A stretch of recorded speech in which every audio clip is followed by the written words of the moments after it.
Buenos días, amados hermanos. Qué rico es estar en la primicia del día, alabando, bendiciendo y glorificando el santo nombre de nuestro amado Señor. Antes de iniciar esta coinonía de formación, vamos a orar. Padre, gracias por este día. Lo ponemos ante ti, clamando tu luz, tu amor y tu verdad, tu guianza sobre esta enseñanza, Señor. Te necesitamos, sin ti esto no es posible. Por favor, socórrenos en el nombre de Jesús. Gracias, bendito y bendito, santo y santo es tu nombre. Gracias, Jesús. Estamos en la coinonía base de formación y ya estamos entrando en la clase 41. Se recuerdan que estamos tocando el tema de las fiestas del Señor. En este caso ya vamos por la quinta clase. Vamos a tomar algunos elementos que considero importante para que podamos retomar el rumbo de las fiestas. Estamos desarrollando una temática y la temática la pusimos en 4 puntos. La primera fue antes de la fundación del mundo, la segunda fue la eternidad y el tiempo, la tercera relacionada a historia que necesitaba ser contada y cuarta son las fiestas del Señor. Obviamente las fiestas las vamos a ver en una serie de clases sucesivas para que podamos ver con claridad los sucesos del Antiguo y del Nuevo Testamento. Así es que estamos en las fiestas del Señor, que está representada bajo el concepto de lo que es el ciclo agrícola. Y el ciclo agrícola se presenta todos los años y era una forma de conmemorar las fiestas que el pueblo tenía por mandato del Señor. Un punto importante en relación a todo esto es lo que platicamos hace unos días en relación a la primera fiesta que es conocida como la fiesta de Pascua o la fiesta de Pasaj.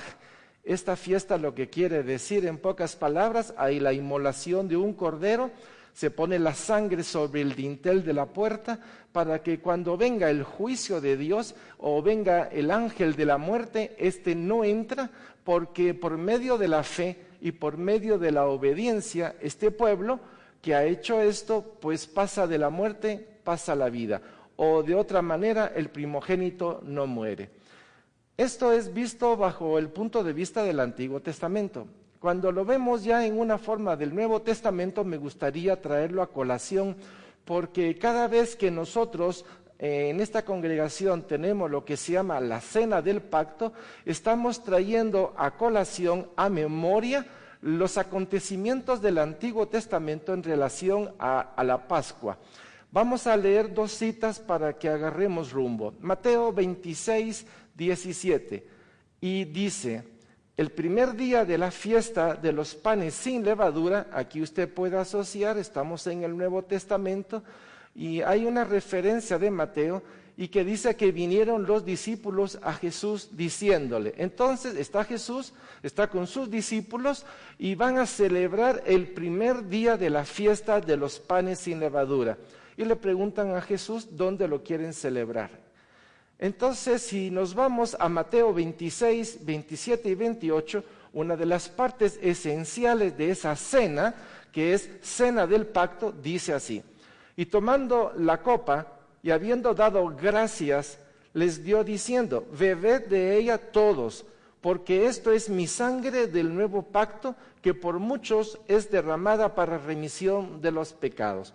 Aquí estamos viendo un paralelismo súper, por cuanto estamos viendo la fiesta del Antiguo Testamento y cómo cada vez que nosotros tenemos una cena del pacto, estamos conmemorando, no una vez al año, sino una vez cada 2 meses, trayendo a colación los acontecimientos que ocurrieron en Egipto, la forma como el pueblo oyó la voz de Dios, creyó en esa voz e hicieron lo que Dios decía. Y de esa manera ese pueblo comienza su conversión, si se puede llamar así, porque creyeron y obedecieron, como es el acontecimiento para nosotros, creer en la persona de Jesucristo y tú y tu familia serán salvos.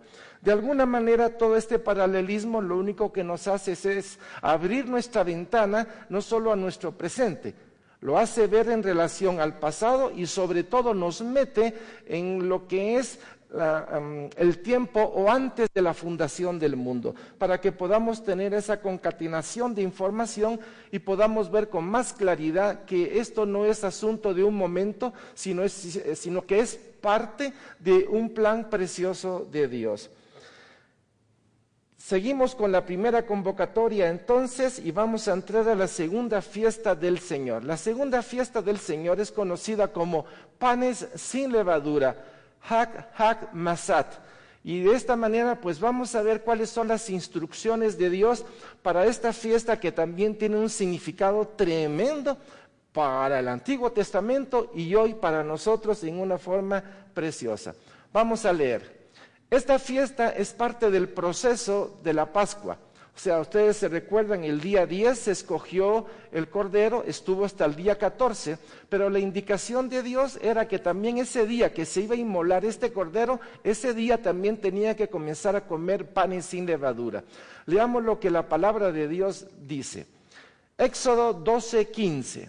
7 días comeréis panes sin levadura, y así el primer día haréis que no haya levadura en vuestras casas, porque cualquiera que comiere leudado desde el primer día hasta el séptimo será cortado de Israel.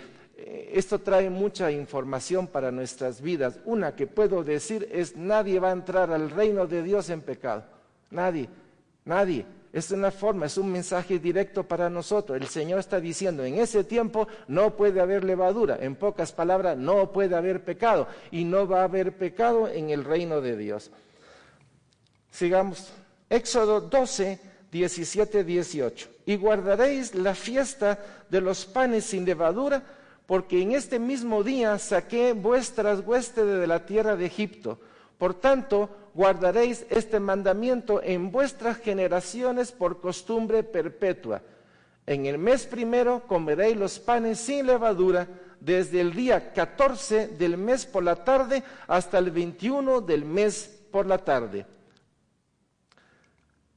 Éxodo 12, 19, 20. Estamos viendo las instrucciones que el Señor dio. Por 7 días no se hallará levadura en vuestras casas. Una cosa es no comerla y otra es que no haya levadura en la casa. Y dice, porque cualquiera que comiere leudado, así extranjero como natural del país, será cortado de la congregación de Israel.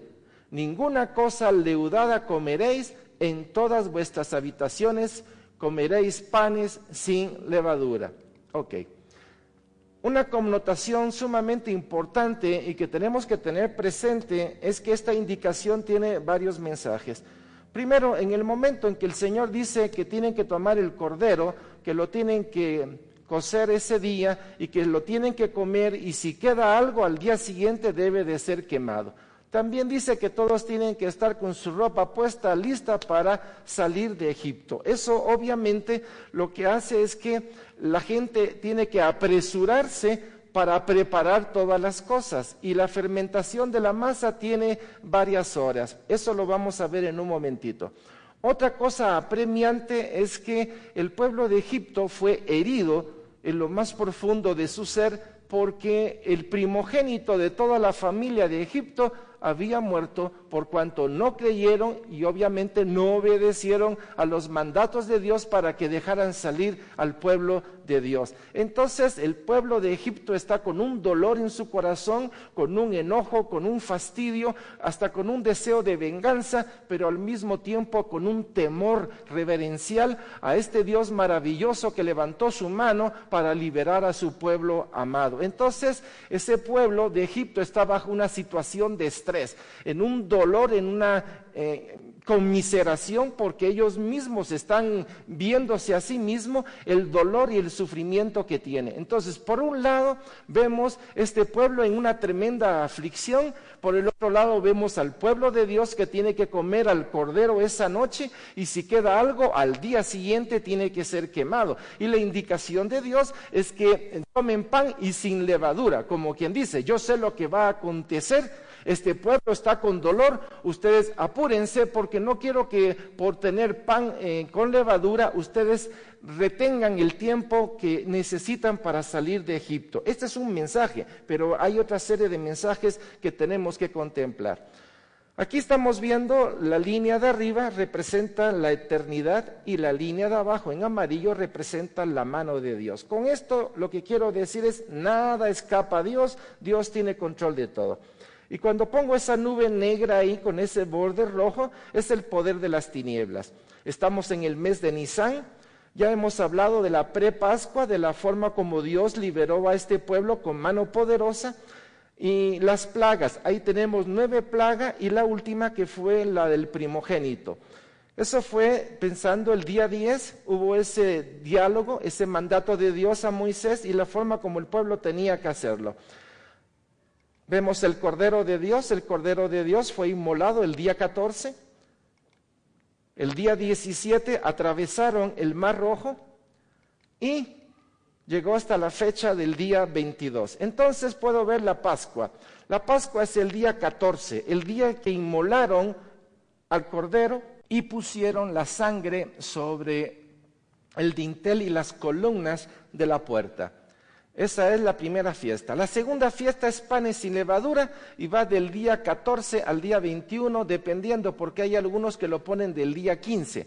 Pero del día 14 al día 21 está la fiesta de los panes sin levadura y el día 17 que es la fiesta de primicias.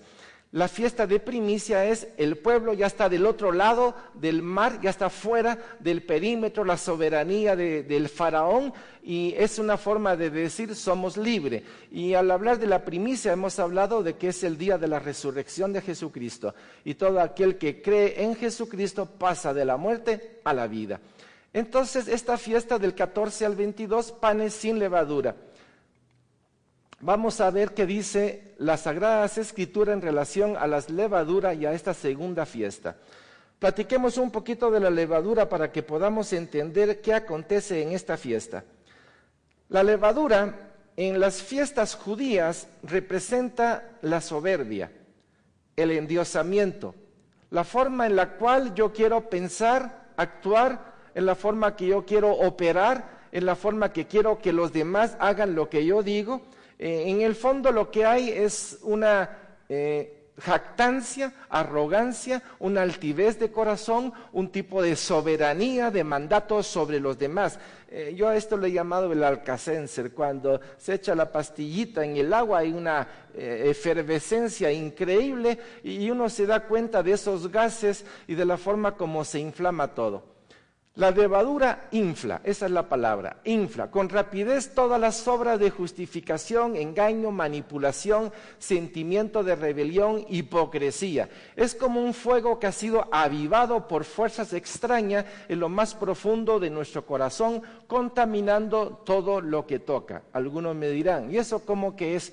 ¿Cómo es eso? Bueno, yo creo que todos hemos pasado por situaciones en las cuales hemos tenido un grado de conflicto o de repente ha habido un malentendido o alguien está haciendo una difamación contra nosotros y aparece en lo más profundo de nuestro ser una especie de una fogata, un calor intenso que llega a nuestros cachetes, nos ponemos rojitos y de esa manera nuestros ojos se inyectan porque sentimos que hay un grado de injusticia. Y así como puede ser esto, puede ser otra serie de cosas, porque a la hora de la hora lo que está tocando es al hombre viejo, y el hombre viejo se quiere defender, y el hombre viejo tiene sus mañas, sus hábitos, sus tendencias, y lo que hace es defenderse. El pecado está dentro, el pecado se inflama, y uno da una serie de expresiones o refleja una serie de actitudes que son incongruentes con lo que es la paz de Dios. Entonces, al hablar de levadura, estamos hablando de pecado y estamos hablando de consecuencias del pecado. Todo hombre que ha nacido de Adán y Eva viene en pecado. Todo hombre que ha nacido de Adán y Eva está condenado a muerte. Y la única manera como puedes salir de esta condena, de esta antesala de la muerte, es por medio de creer en la persona de Jesucristo. Esta levadura nos hace crear y creer en una imagen que no es la verdadera. Yo quiero platicar de lo que son los hologramas. La mayoría de nosotros, cuando tenemos en nuestro corazón una imagen tergiversada, no tenemos o no nos ha sido esclarecido todavía quiénes somos en Cristo Jesús. El hombre que está condenado a muerte, el hombre que no tiene a Cristo, forma de sí mismo una imagen que quiere hacer que los demás piensen que esa imagen es real. Y uno todos los días está viendo cómo inflama esta imagen para que los demás pues nos aprecien, tengamos sentido de pertenencia, de aceptación, etc. Muchos conocen esto como una especie de una autoestima, pero esta autoestima es falsa porque parte de ideas y de conceptos equivocados. Entonces nos hace crear y creer en una imagen que no es la verdadera, en pocas palabras, hipocresía. Cuando hablamos de levadura, pues tenemos que ver de dónde viene y qué efecto tiene. Pues la levadura son hongos que provocan la fermentación de una masa o de una materia, en la cual está o en la cual se le agrega. La levadura es un producto excelente porque se puede utilizar en varios productos y la idea es fermentar esa masa. En este caso podríamos hablar de vino, el vino es fermentado, la cerveza es fermentada y el pan también es fermentado. Y así como estos, pues hay otra serie de productos que la levadura fermenta. En Mateo 16:12 hay una llamada de atención del Señor por cuanto dice: entonces entendieron que no les había dicho que se guardasen de la levadura del pan, sino de la doctrina de los fariseos y de los saduceos. Cuando se habla de la levadura, generalmente hablamos de este producto que provoca la fermentación. En el plano espiritual, aunque hemos hablado de lo que es el pecado, también podemos hablar de lo que son enseñanzas extrañas fuera de la palabra de Dios. Y esta enseñanza puede ser muy emotiva, puede ser muy lógica, puede traer una serie de repercusiones y cuando emocionalmente, sin pensar o sin reflexionar, la tomamos, esta levadura provoca una especie de un estímulo religioso, hace que los hombres que buscando a Dios y al tener esta levadura o doctrina extraña, pervierte su mente y pervierte su corazón a la verdad del Señor. Y a eso se refería el Señor cuando se hablaba de las doctrinas extrañas provocadas por levaduras que no tienen nada que ver con las cosas de Dios. Así como hemos hablado de esta levadura que es pecaminosa, que inflama el ego de la persona y lo separa de Dios, también tenemos que hablar de esa levadura, pan sin levadura, pero que es pan de humildad. Y en este caso tenemos que ver a qué se refiere este pan de humildad. Vamos a entrar en detalles. Lo opuesto al orgullo, lo opuesto a la vanidad, a la jactancia, a la presunción y a todo ese montón de nombres que con tanta facilidad o lo usamos equivocadamente o queremos dar la apariencia de humildad, porque en el fondo la falsa humildad también es soberbia disfrazada. Tenemos que ver que lo opuesto a la levadura o a la soberbia, lo opuesto es la humildad. Así como el maná ha bajado del cielo, Cristo también, el Hijo de Dios, se ha anonadado, como lo vamos a leer en un momentito, al leer la palabra de Dios en Filipenses capítulo 2. Él se anonadó, Él dejó todo lo que tenía y se vino a ser hombre, lo que se conoce como la encarnación o el misterio de la encarnación. Él se hizo hombre con un propósito: liberar al hombre de la condena a muerte. Pero era la opción del hombre el decirle sí o el decirle no al Señor. El plano en el cual viene Jesús es un plano de humildad. Teniendo todo lo que Él era, lo dejó para venir por nosotros, entrando en un plano de humildad y de sencillez. Jesús es el pan de vida. Y cuando hablo del pan de vida en relación a lo que hemos comentado de levadura, obviamente Jesús no trae pecado. Jesús no tiene contaminación.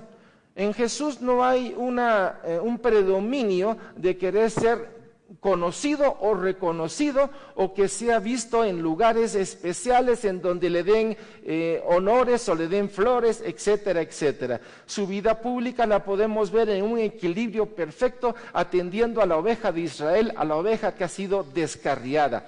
Jesús, el pan de vida. Cuando hablo de esto estoy hablando sin levadura, sin pecado, sin mancha. Él nació así, bajo estas condiciones.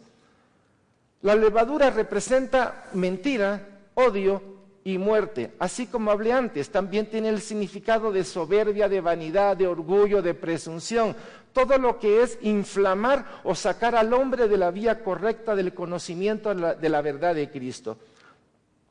Una de las cosas que tenemos que tener presente que la sal que es extraída del mar es la que hace que la fermentación de la levadura pare. Y esto trae un significado especial para nosotros, porque la palabra de Dios dice que tenemos que ser sal y luz. Y si tenemos suficiente sal de la palabra de Dios, de ese conocimiento, de esa verdad, de esa sabiduría, nosotros podemos ver que por la reflexión, por el celo santo, por esa verdad progresiva que está en nosotros, que se convierte en una sólida sal, hace que el pecado que está alrededor, o el pecado que ya está cerquita, o el pecado que ya anidó dentro de nosotros, lo podamos combatir. Inclusive, no solo controlar, sino sacar. Y eso es parar la fermentación dentro de nosotros. Dios nos pide que seamos sal y luz. Datos curiosos es que Jesús nació en Belén. Y la palabra Belén quiere decir casa de pan. Vean ustedes, cualquiera diría, qué casualidad, ¿verdad? Pero yo creo que en las cosas de Dios no hay casualidad. Todo es un plan perfecto de Dios para todos los hombres. Jesús es el pan de vida. Él habla de sí mismo y dice, yo soy el camino, yo soy la verdad y yo soy la vida. Cuando Él hace estas expresiones, tenemos que tomar en consideración que Él no viene a hablar de un camino, ni Él viene a hablar de una verdad, ni Él viene a hablar de una vida. Él es. Él personifica el camino, Él personifica la verdad, Él personifica la vida. Y en este caso, Él personifica la humildad, lo opuesto a lo que la levadura hace en sí mismo. Primera de Pedro 2, 21, 24, vamos a leer lo que está en amarillo, que creo que es lo más importante, y dice, el cual no hizo pecado, ni se halló engaño en su boca, quien cuando le maldecían no respondía con maldición, cuando padecía no amenazaba, sino que encomendaba la causa al que juzga justamente. Y dice, quien llevó él mismo nuestros pecados en su cuerpo sobre el madero, para que nosotros, estando muertos a los pecados, vivamos a la justicia, y por cuya herida fuisteis sanado. Con todo esto podemos ver la representación de Cristo. Al ver el Antiguo y el Nuevo Testamento, vemos esa empatía a nivel de las Sagradas Escrituras y esa empatía a nivel espiritual. Tremendo cuando uno comienza a ver por medio de la reflexión la forma como Dios ha hecho las cosas. Regresemos al mes de Nisan y representémoslo otra vez en este diagrama. Filipenses 2, 6, 8. El cual, siendo en forma de Dios, no estimó el ser igual a Dios como cosa a que aferrarse, sino que se despojó a sí mismo, tomando forma de siervo, hecho semejante a los hombres, y estando en la condición de hombre, se humilló a sí mismo, haciéndose obediente hasta la muerte y muerte de cruz. Aquí podemos ver una representación. Cristo, creemos que a las 9 de la mañana fue puesto en la cruz, y a las 3 de la tarde, Él falleció. Veamos algunos puntos. Mateo 27, 51. Y aquí, el velo del templo se rasgó en dos, de arriba abajo, y la tierra tembló y las rocas se partieron. Si me voy al Antiguo Testamento, sabemos que había un velo entre el lugar santísimo y el lugar santo. Este velo era pasado una vez al año por el sumo sacerdote cuando era la fiesta de Yom Kippur, día de expiación, en el mes de Tishri. Este año 2011 creo que cayó el día 10 de octubre. Entonces podemos ver que en el Antiguo Testamento solo el sumo sacerdote podía entrar una vez al lugar santísimo. Pero cuando hacemos la analogía en relación a lo que aconteció con Cristo Jesús, y Cristo Jesús a las 3 de la tarde de ese día murió, y vemos la interpretación de los discípulos, especialmente de los escritores, dice entonces el velo del templo se rasgó en dos. La analogía que podemos hacer entonces es que la sangre en el Antiguo Testamento daba opción a que el sumo sacerdote entrara al lugar santísimo. Fiesta tremenda para el pueblo de Dios. Ahora imagínense la fiesta que es para nosotros, saber que la sangre del Cordero ha roto ese velo y que podemos entrar nosotros confiadamente al lugar santísimo. Podemos entrar al trono de Dios, podemos entrar a esa relación personal con nuestro Padre. Tiene muchos detalles que son sumamente interesantes. Veamos día 14. El día 14 es a las 9 de la mañana, pensándolo bien. El cordero es sacrificado a las 3 de la tarde, entre las 2 tardes. Y luego viene la fiesta de panes sin levadura por 7 días, del 14 al día 21. Veamos esto. Primera de Pedro 1, 18, 20. Leamos lo que está en amarillo, leamos todo para que sea más fácil. Sabiendo que fuisteis rescatado de vuestra vana manera de vivir, la cual recibisteis de vuestros padres, no con cosas corruptibles como oro o plata, sino con la sangre preciosa de Cristo, como de un cordero sin mancha y sin contaminación. Aquí puede ver usted el por qué este escritor tiene tan presente lo que son las fiestas y la forma como ya en su corazón tiene la revelación o el rema de lo que representa a Cristo. Y dice el 20, ya destinado desde antes de la fundación del mundo, pero manifestado en los postreros tiempos por amor de vosotros. Con esto otra vez, como les dije, vamos a utilizar antes de la fundación del tiempo las fiestas y los sucesos que ocurrieron en el Nuevo Testamento para que nos demos cuenta de la unidad de la palabra de Dios, del plan perfecto en el Antiguo y del plan perfecto continuado en el Nuevo Testamento. El día 15, día 17 y el día 21 o 22, porque algunos hablan de que también a partir del 15 hay que contar 7 días. Depende de la forma como se quiera interpretar. La cuestión es que si parte del día 14 sería el día 22, y si es de parte del día 15 sería el día... Si es el 14 sería el 21 y si parte del día 15 sería el 22. Pero yo sé que las Sagradas Escrituras especifica perfectamente que el mismo día que se sacrificó el Cordero, ese mismo día tenían que comer panes sin levaduras y su alimento era un alimento específico escogido. Eran hierbas amargas. Entonces, panes sin levadura, que es la fiesta que estamos viendo el día de hoy. Cristo puesto en el sepulcro. ¿Cuánto tiempo estuvo Jesús en el sepulcro?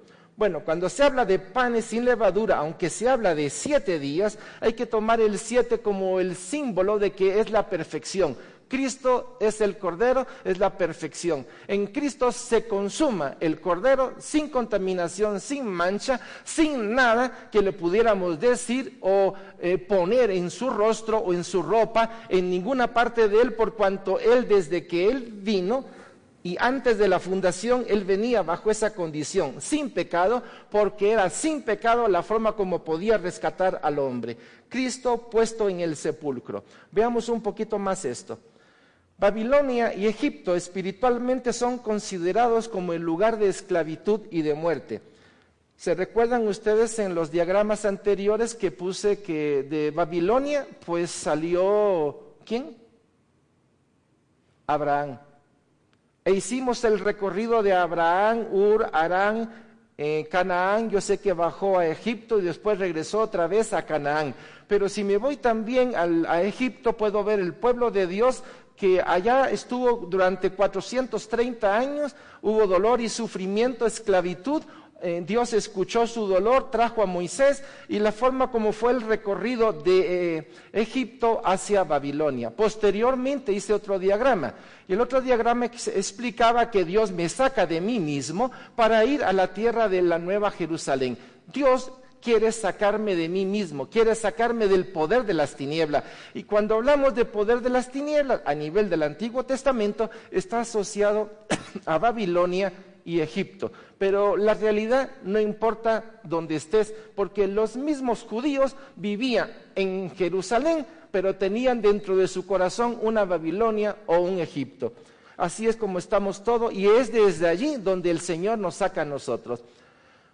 Apocalipsis 11:8 dice, y sus cadáveres estarán en la plaza de la grande ciudad que en sentido espiritual se llama Sodoma y Egipto. Se está refiriendo a los dos profetas, a los dos testigos de Dios que son matados por la bestia. Y dice, donde también nuestro Señor fue crucificado. ¿Dónde fue crucificado Jerusalén? Cualquiera diría, la ciudad santa, ¿sí? Era la ciudad santa. Pero ¿qué es lo que había en el corazón de esos hombres? De los fariseos, de los escribas, de los saduceos, de todos los que pertenecían al Sanedrín. ¿Qué es lo que había en su corazón? Tinieblas, ceguera. Y eso fue lo que los llevó de alguna manera, a ese juicio falso, a esa condena falsa y a esa muerte injustificada a nivel humano, aunque espiritualmente ya sabemos que desde antes de la fundación era necesario de que eso ocurriera. Es una forma de indicar la condición de todo ser humano y el deseo de Dios de sacarnos de donde estamos. Esto es sumamente importante. Tanto en el Antiguo como en el Nuevo Testamento el mensaje es igual. Todos tenemos levadura dentro de nuestro corazón. Hay una piedra falsa en nuestro corazón, iniquidad, transgresión, pecado, ofensas. De esa piedra de iniquidad sale, como dice la palabra, no es lo que entra, sino lo que sale, lo que contamina. Y esa levadura que está dentro del hombre tiene que ser quitada. Esa levadura, ya media vez somos de Cristo, esa levadura tiene que ser quitada.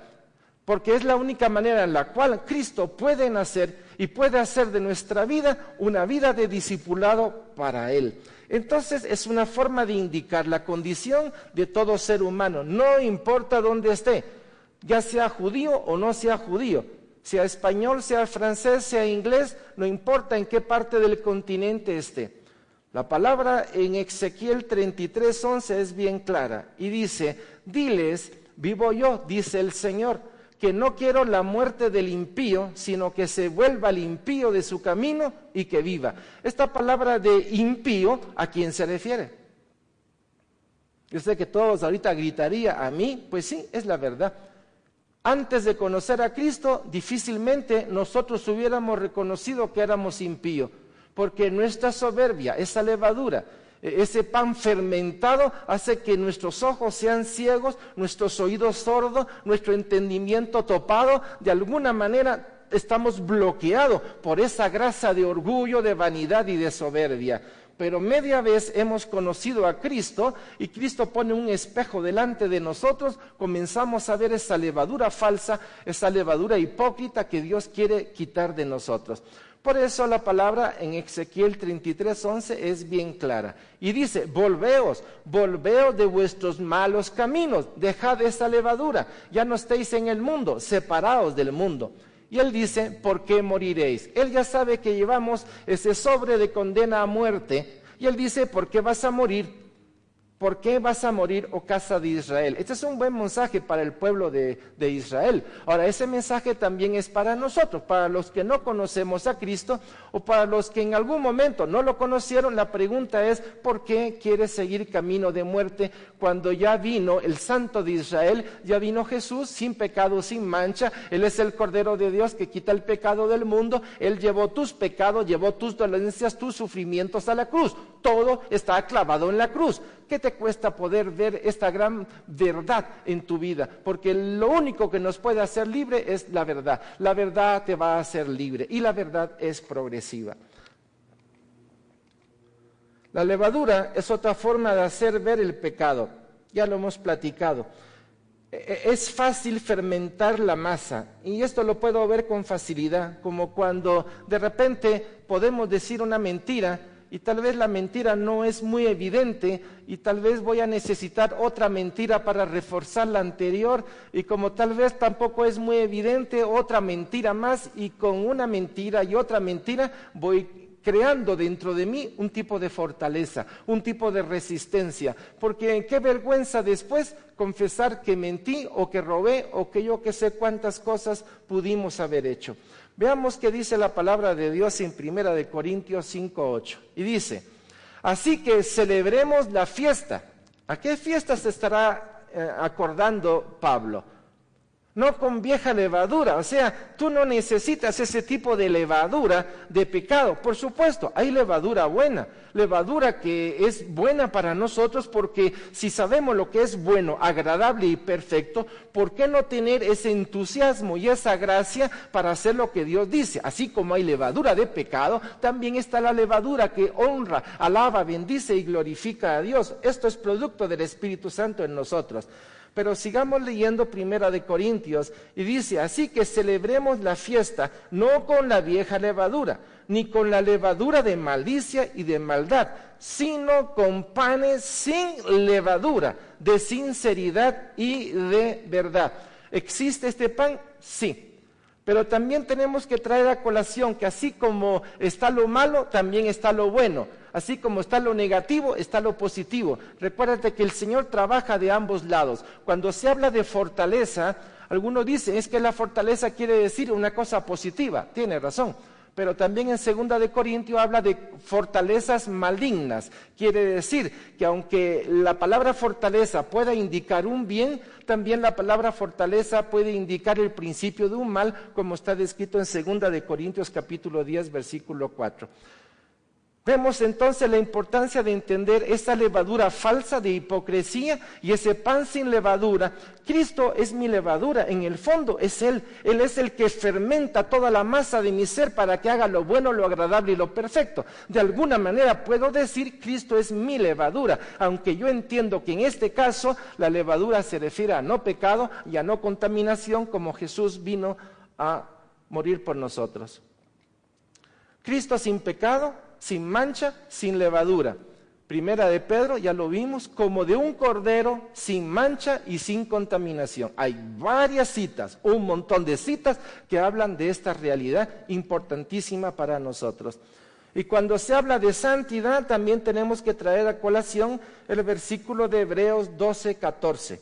Seguid la paz con todos y la santidad, sin la cual nadie verá al Señor.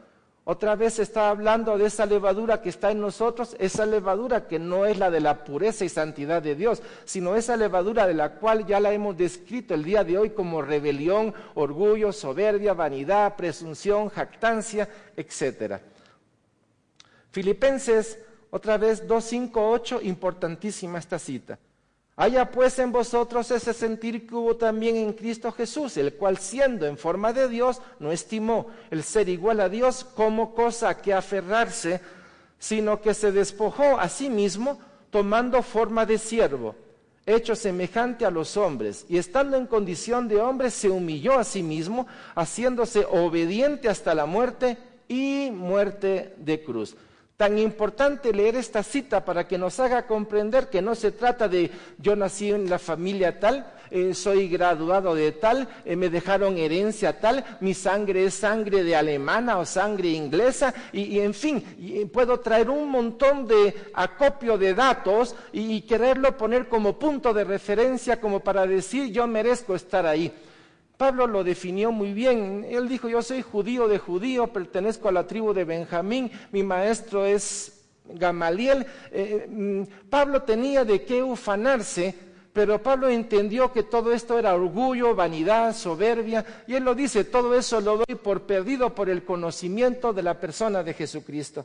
Aquí podemos ver dos puntos diferenciales para poder entender qué es lo que estamos hablando el día de hoy. Mateo 16:12. Entonces entendieron que no les había dicho que se guardasen de la levadura del pan, sino de la doctrina de los fariseos y de los saduceos. Y esto es otra vez para nosotros. Primero, la importancia de sacar la levadura que está en nosotros.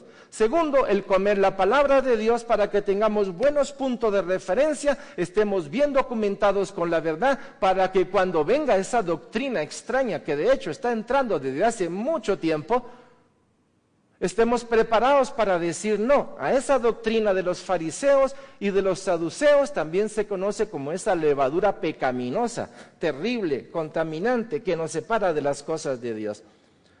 Al hablar de la levadura, específicamente del pecado, es una invitación para salir de la levadura del mundo y buscar la santidad.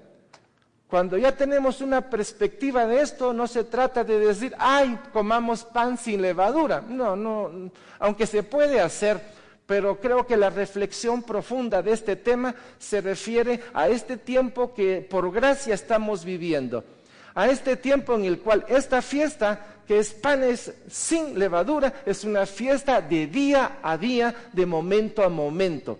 Así como celebramos la cena del pacto una vez cada 2 meses y nos reunimos en coinonía y tenemos un momento de alabanza, de meditación, de pedir perdón, de esclarecimiento de nuestra vida por esa sangre preciosa, también tenemos que entrar a esa reflexión interior para que podamos ver esa levadura que aún está en nosotros. Es posible que no la veamos, pero posiblemente la olemos. Y posiblemente la oímos cuando otros dicen de nosotros ciertas cosas que en el fondo sabemos que es cierto. Si nosotros justificamos esa verdad que nos están diciendo, otra vez la levadura comienza a tener un olor bien desagradable dentro de nosotros. Hay que sacar la levadura del mundo, hay que sacar esa levadura que nos ha contaminado, hay que sacar esa levadura que es pecado, que es separación, que es abominación a Dios, y buscar la palabra de Dios, buscar la guía del Espíritu Santo para caminar en ese estilo de perfección y sobre todo en el estilo de la santidad. Tito 2:12 dice así: enseñándonos que renunciando a la impiedad y a los deseos mundanos, vivamos en este siglo sobria, justa y piadosamente. Ahora podemos entender que esta fiesta no es de 7 días, sino es una fiesta de 365 días, es una fiesta continua, en donde todos los días ese lavacro en el Antiguo Testamento, que era lavarse a cada rato, nosotros lo tenemos incorporado dentro de nosotros por medio del nombre precioso de Jesús. El lavacro, somos templos de Dios, y ahí está el lavacro es el nombre de Jesús, y nosotros ya sabemos que cada vez que doblamos nuestras rodillas y confiadamente vamos al trono de la gracia, es bueno que antes de entrar al trono podamos entrar en arrepentimiento genuino, sacar esa levadura y lavarnos en el nombre de Jesús. Por eso Él tiene el título de abogado, es nuestro abogado ante el trono celestial. Y si nosotros confesamos nuestro pecado, ¿qué va a hacer Él? ¿Qué creen ustedes que va a hacer Él? Perdonar nuestros pecados. Ahí tenemos a alguien que nosotros sabemos que Él es fiel, aunque nosotros no lo seamos. Con todo esto podemos ver la importancia de poder entender esta fiesta. Hay algunos que la quieren celebrar 7 días al año, y para mí es todos los días. Vean ustedes qué diferencia. En Cristo es todos los días. Panes sin levaduras.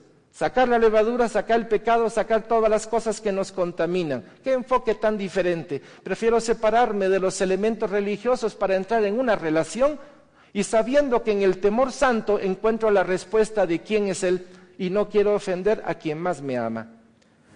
Juan 6:15: yo soy el pan vivo que descendió del cielo. Si alguno comiere de este pan, vivirá para siempre. Entonces, ¿este pan qué trae? ¿Trae levadura? No. ¿Cuál es el pan? ¿Me debo de comer a Cristo o debo de comer la palabra de Dios? Fíjese usted que la palabra de Dios es Él. Cristo es la palabra, Cristo es el logo. Cada vez que tomo la palabra de Dios, la fracciono, la medito, la cuestiono en mi vida y pido a Dios que se aplique en mi vida. Ese es mi verdadero alimento. No todo de pan, no todo, sino de toda palabra que también viene de Dios, que es verdadero alimento para nosotros. Y dice: si alguno comiere de este pan, vivirá para siempre. Y el pan que yo daré es mi carne, la cual yo daré por la vida del mundo. Veamos otras citas. Mateo 26:26. Y mientras comía, tomó Jesús el pan y bendijo y lo partió. Y dio a sus discípulos y dijo: tomad, comed, esto es mi cuerpo. Por supuesto, hay iglesias que de alguna manera lo toman, yo diría que literal, porque cuando se hace la reflexión del Antiguo y del Nuevo Testamento, obviamente no está hablando de comer la carne de Jesús en el sentido literal. Por supuesto, hay una serie de elementos que sí, que no, y la juegan de un lado para otro. Pero aquí el elemento es: coma la palabra. Busque la verdad, porque la verdad te va a hacer libre. No se trata de comer un cordero en sí mismo como cordero. Hay que comer la verdad, hay que entender qué es la verdad. Hay que tener ese raciocinio que nos permita profundizar en el corazón de Dios. Allí está el verdadero crecimiento espiritual de los hijos de Dios. Yo soy el camino, yo soy la verdad, yo soy la vida, yo soy la palabra de vida. Esa es la verdad. Y bajo este punto de vista, la palabra no está adulterada. La palabra es pura y santa, como dice 2 de Timoteo.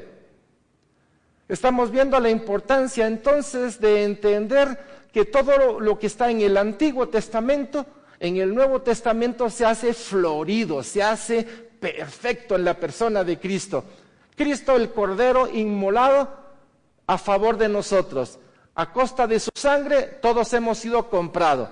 Éramos de Dios por creación y ahora somos de Él porque hemos sido comprados. Por supuesto, yo puedo decidir si Él va a ser mi buen pastor o sigo caminando como lo he venido haciendo tal vez hasta el día de hoy.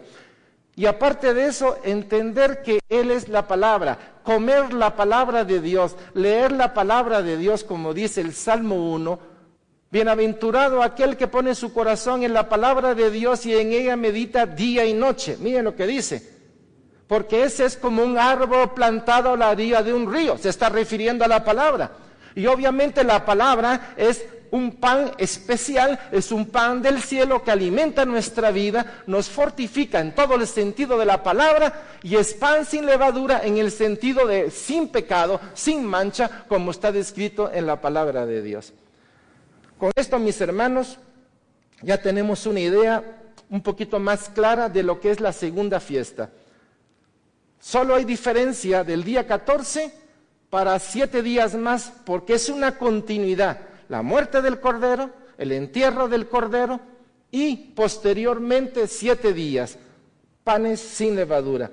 Espero que con esto ya tengamos un panorama más claro. La próxima vez que vamos a platicar de las primicias, les voy a traer otro cuadro muy similar a este, pero con más ingredientes. Y yo estoy seguro que con el bagaje que ya tenemos, nuestra mente y nuestro corazón va no solo a entender, sino va a decir como muchos, bendito sea el Señor, porque hoy entiendo lo que antes me tenía prisionero. Vamos a orar. Padre, gracias por este día, gracias por tu amor, por tu misericordia, gracias por tu bondad, por tu ternura.